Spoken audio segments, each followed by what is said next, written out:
এই ৬টা কাজ যদি তুমি করো তাহলে তোমার লুকস এখান থেকে এখানে চলে আসবে ইনস্ট্যান্টলি। কিছু সপ্তাহের মধ্যে তোমার লুকস এবং তোমার লাইফ এখান থেকে এখানে আসবে। কারণ তুমি জানো তোমার লুকস যদি বেটার হয় তোমার লাইফ বেটার হতে চলেছে। তাহলে পয়েন্টে যাওয়া যাক। প্রথম point, grooming your hair and your beard. Bangla অর্থ সিম্পলি তোমার চুলকে এবং তোমার দাড়িকে একটা নির্দিষ্ট শেপ দাও তোমার মুখের শেপ হিসাবে। তোমার মুখ যেমন দেখতে তোমার মুখের হিসাবে তোমার দাড়িকে এবং তোমার চুলকে একটা শেপ দাও, সেটাকে একটা গ্রুমিংয়ের যেটা তোমার মোস্ট ইম্পর্টেন্ট থিং হতে চলেছে। সেটা করার জন্য তোমাকে ইউটিউবে হাজার হাজার ভিডিও দেখতে হবে না, বা আমারও ভিডিও দেখতে হবে না। সিম্পল একটা টিপস নাও, তোমার লাইফে অ্যাপ্লাই করো। তোমার চুলটাকে ন্যাড়া করে ফেলো অ্যান্ড সেটাকে বড় করো আস্তে আস্তে, এবং প্রত্যেক মাসে সেই চুলটাকে একটা নির্দিষ্ট মাপে কাটো তোমার যেটা ভাল লাগবে। তোমার প্রত্যেক মাসে সেই চুলটাকে বড় করো এবং কাটো। যেই সময় তোমার মনে হবে এই চুলটা আমার জন্য একদম পারফেক্ট এবং সেই চুলটা আমাকে মোর অ্যাট্রাকটিভ মনে হচ্ছে, সেই চুলটাকে তুমি রেখে ফেলো। সেই চুলটাকেই বারবার কাটার চেষ্টা করো অ্যান্ড লুকসকে ম্যাক্সিমাইজ করার চেষ্টা করো। এবং ২ নম্বর যেটা, যেহেতু এটা ইনস্ট্যান্টলি, তাহলে তোমাকে বলতে চাই তুমি স্কুইঞ্চিং করতে পারবো। What is স্কুইঞ্চিং? স্কুইঞ্চিং হলো একটা জিনিস চোখের। সাপোজ আমার চোখটা দেখো, আমি যদি এখন এরকম করে স্কুইঞ্চ, মনে হচ্ছে স্কুইঞ্চ, এটা হলো নর্মাল। বুঝতে পারলে স্কুইঞ্চ কোনটা? সিম্পল, হালকা করে চোখটাকে এরকম করে বইটাকে এরকম করো। হান্টার আইজ বানানোর চেষ্টা করো, সিম্পল স্কুইঞ্চিং করো।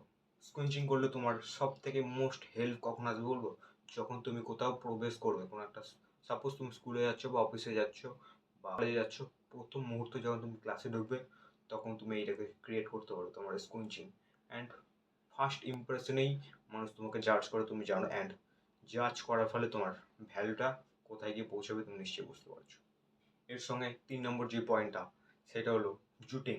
জুটিং মিন্স ফেক জয়েন্ট ক্রিয়েট করা। ফেক জয়েন্ট মিন্স এত বড় না, এরকম করতে হবে না। তোমাকে ফেক জয়েন্ট মানে একটা সিম্পল, তোমার একটা নির্দিষ্ট পর্যায়ে, নির্দিষ্ট একটা জায়গায় যেখানে তুমি কমফোর্টেবল, সেই জায়গায় তোমাকে জুটিং করতে হবে।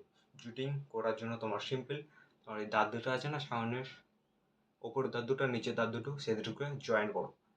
জয়েন করার পর তার দুটোকে আটকা দাও। একটা শার্প জ লাইন ক্রিয়েট হবে। দাঁত দুটোকে জয়েন করো এবং সেটাকে হালকা করে প্রেসার ক্রিয়েট করো এবং তার সঙ্গেই মিলিং করো।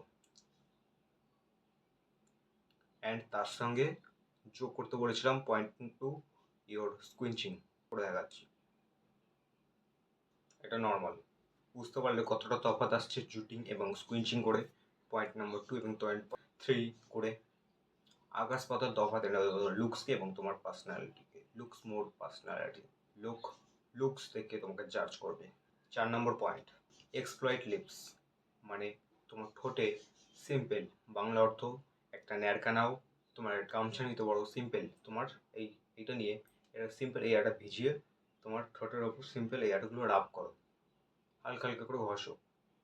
30 সেকেন্ড বা 1 মিনিট করো। সপ্তাহে 3 দিন বা 4 দিন করো। 2 সপ্তাহ বা 1 সপ্তাহ পর তোমার লিপস দেখবে, একটা বাচ্চা যখন জন্মগ্রহণ করে তার লিপস যেমন টকটকে একদম সফট সফট হয়ে যায়, তেমন তোমার লিপস হয়ে যাবে। I guarantee. ট্রাই করে অ্যাপ্লাই করে দেবে লাইফে। And 5 number, avoid sun and eating carrot. Avoid sun মানে বুঝতেই পারছো, তোমাকে সূর্য থেকে দূরে থাকতে হবে। কিন্তু আমি সানবাথকে বা সূর্য ট্যানিংকে খারাপ বলছি না। তোমার যদি ট্যানিং করার ইচ্ছা থাকে তুমি প্রপার ট্যানিং করো। তোমার শার্ট খুলে জাঙ্গা প্যান্টে তুমি সূর্যের সামনে শুয়ে পড়ো এবং পুরো বডিতে ট্যানিং করো। But most of the Indian people এই এত জামা টি শার্ট পরবে, এই জায়গাগুলো কালো। বাট এই দেখো, এই জায়গাগুলো পরিষ্কার। Most of the Indian people এই জায়গাটা কালো, এগুলো কালো, বাট এগুলো পরিষ্কার। এটাই ফ্যাক্ট। প্রপার ট্যানিং করতে হলে প্রপার ট্যানিং করো, বা তুমি সান থেকে দূরে থাকো। এরকম আধ খাপচে ট্যানিং করে লাভ নেই, পুরো ট্যানিং করো। অ্যান্ড ইটিং ক্যারেট বলার মূল কারণ হলো তুমি যদি গাজর খাও তাহলে গাজরে কয়েকটা ভিটামিন থাকে, যেগুলো তার মধ্যে ভিটামিন এ তোমার মুখে কোলাজিন সৃষ্টি করে এবং তোমার মুখকে মোর অ্যাট্রাকটিভ, মোর গুড, মোর কী বলবো, কোলাজিন সৃষ্টি করো। তোমার মুখের একটা ব্রাইটনেস চলে আসবে, মনে হবে না তোমার মুখে মনে হবে ফিল্টার দিয়েছে তেমন চলে আসবে, মানে এর উপর একটা ফিল্টার চলে আসবে তুমি যদি গাজরকে খাও। কোলাজিন বেড়ে যাবে তোমার মুখে, একটা সফটনেস বেড়ে যাবে। And 6 number most important thing, year poster, তোমার নিজের পোস্টারকে ঠিক করতে হবে। ভাবো তোমার মেরুদণ্ডের শেষ ভাগ থেকে তোমার মাথার এত অবধি একটা সুতো আছে, সেই সুতোটাকে জোরে টানো এবং তোমার মেরুদণ্ডটা একটা পোস্টারে নিশ্চয়ই আসবে। ভাবো একটা পুতুলকে যদি দড়িতে টানা হয় যেমন হবে, তুমিও তেমনভাবে এরম টানলে তোমার মেরুদণ্ড যেমন সোজা হবে তেমনভাবে ইমাজিন করো সেই পোস্টারটাকে করা যাচ্ছে। কিন্তু পোস্টারটা করতে তো তুমি পারবে, কিন্তু সেটাকে মেনটেন করা সব থেকে দুষ্কর জিনিস, এবং সেটাকে মেনটেন করতে হলে সেটাকে প্র্যাকটিস করতে হবে। তুমি জানো, প্র্যাকটিস মেকিং পারফেকশন। এই 6টা কাজ, বেশি হ্যাজাবো না, বেশি মেন্টাল মাস্টারবেশন করাবো না, অ্যাপ্লাই করো তোমার লাইফকে তুমি এখান থেকে এখানে আনতে পারবে, আমি গ্যারান্টি দিচ্ছি। এই ভিডিও পর্যন্ত, এই ভিডিওটা ভালো লাগলে ভিডিওকে লাইক করো এবং চ্যানেলকে সাবস্ক্রাইব করে দাও এরম আরও হেল্পফুল লাইফ চেঞ্জিং অ্যাডভাইস পাওয়ার জন্য। আর একটাই কথা, বিকাম স্ট্রঙ্গার।